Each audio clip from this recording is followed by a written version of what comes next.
헌법재판소의 각종 심판사건 진행이 편파적이고 불공정하게 진행이 되어서 과연 헌재가 정치재판을 하는 것이 아니냐는 그런 국민적 의구심이 커지고 있기 때문에 오늘 헌재를 방문하게 되었습니다.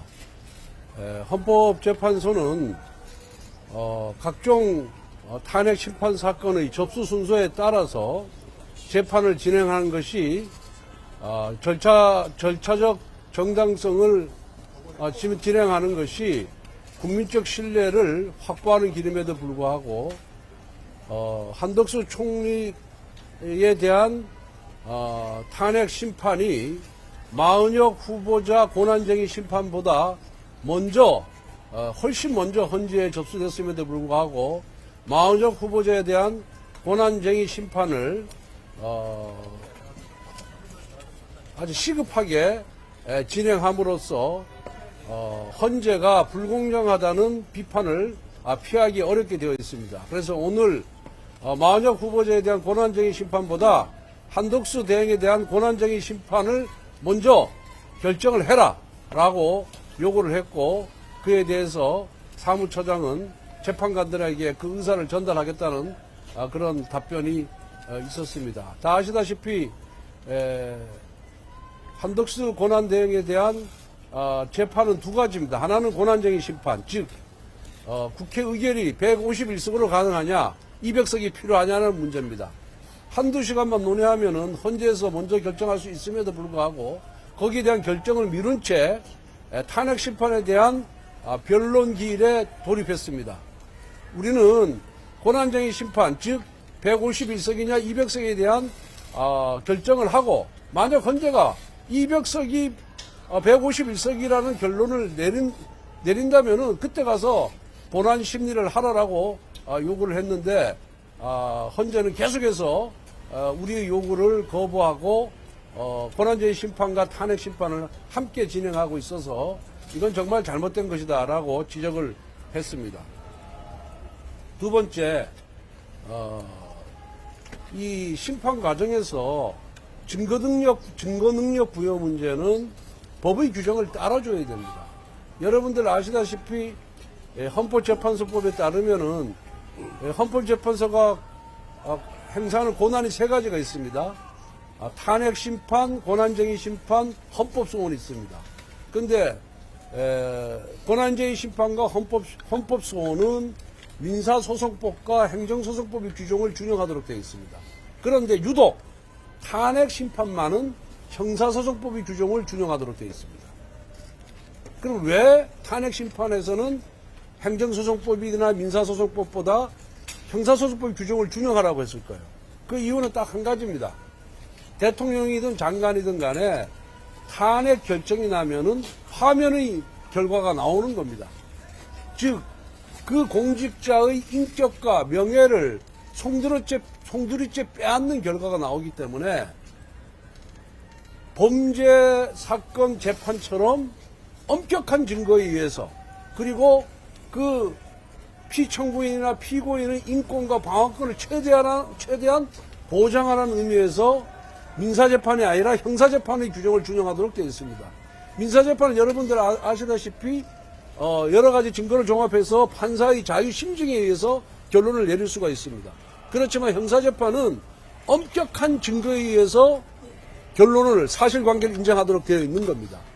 그러면은 헌법재판소법에 탄핵심판의 형사소송법을 따르라고 한 그 입법 취지를 충분히 반영해서 진행해야 함에도 불구하고 헌재는 자의적으로 멋대로 헌법재판소법을 해석해가지고 변호인이 입회가 있으면은 변호인의 참여하에 작성된 피의자 신문조서나 진술조서는 증거로 사용할 수 있다라고 멋대로 판단하고 있습니다. 근데 아시다시피 피의자 신문조서는 2000년에 형사소송법이 개정돼서 과거에 달리 검찰 작성의 그 피의자 신문조서의 증거 능력이 무조건 부여되는 것이 아니라 당사자가 동의하는 경우, 외만 부여되고 부인하는 경우에는 증거능력이 부여가 안 되게끔 되어 있습니다. 그리고 최근에 법이 이렇게 바뀌었음에도 불구하고 2000년에 그전 몇 년도지? 2017년 박근혜 2000년 바뀌었어요. 2017년. 2020년. 다시 말씀드리겠습니다. 2020년에 형사소송법이 개정돼서 피의자 신문조서에 대해서 당사자가 부인하면 증거능력으로 사용할 수 없음에도 불구하고 2017년 박근혜 대통령에 대한 탄핵 시에 그 증거능력 부여 그 원칙을 그대로 이번에도 준용하고 있는 겁니다. 그 사이 법이 바뀐 겁니다. 그렇기 때문에 해석도 달라져야 되는 것이 당연한 겁니다. 그럼에도 불구하고 뭐가 그렇게 조급한지 2017년 그 자기들의 해석을 지금 2025년에도 그대로 인용하겠다고 지키겠다고 하는 겁니다. 이 부분에 대해서도 지적을 했고 그 부분에 대해서도 평의를 다시 하라고 요구를 했습니다. 그리고 헌법재판소법에는 모든 사건을 180일 이내에 처리하게 되어 있습니다. 그런데 헌재는 대통령에 대한 탄핵 소추가 있자마자 다른 사건에 우선해서 처리하겠다. 그것도 신속하게 처리하겠다 했습니다. 여기서 헌재의 편향성이 드러나는 겁니다. 심판도 해보기 전에 어떻게 우선해서 처리하고 신속하게 처리합니까? 공정하게 처리하겠다고 얘기를 해야 되고 그 다음에 재판 진행을 해봐야 그 어느 정도 기간이 필요한지가 나타나는데 무조건 우선해서 처리하겠다? 다른 사건을 우선해서 처리하겠다? 신속하게 처리하겠다?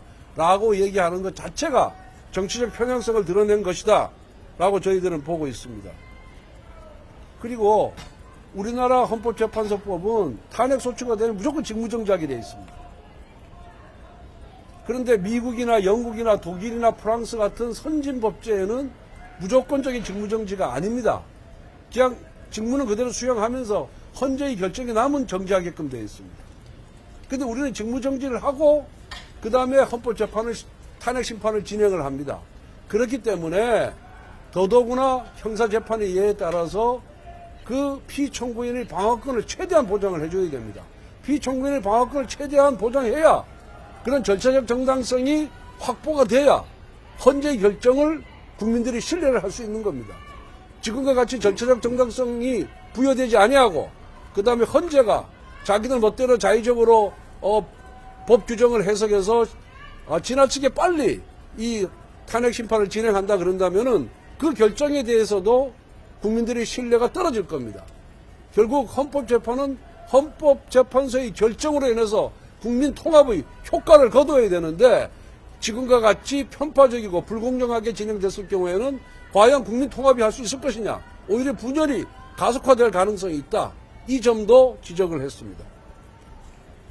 그리고 이거는 뭐 변호사가 할 얘기지만은 지금 윤석열 대통령, 박근혜 대통령에 대한 탄핵은 변론 기일을 17번 했습니다.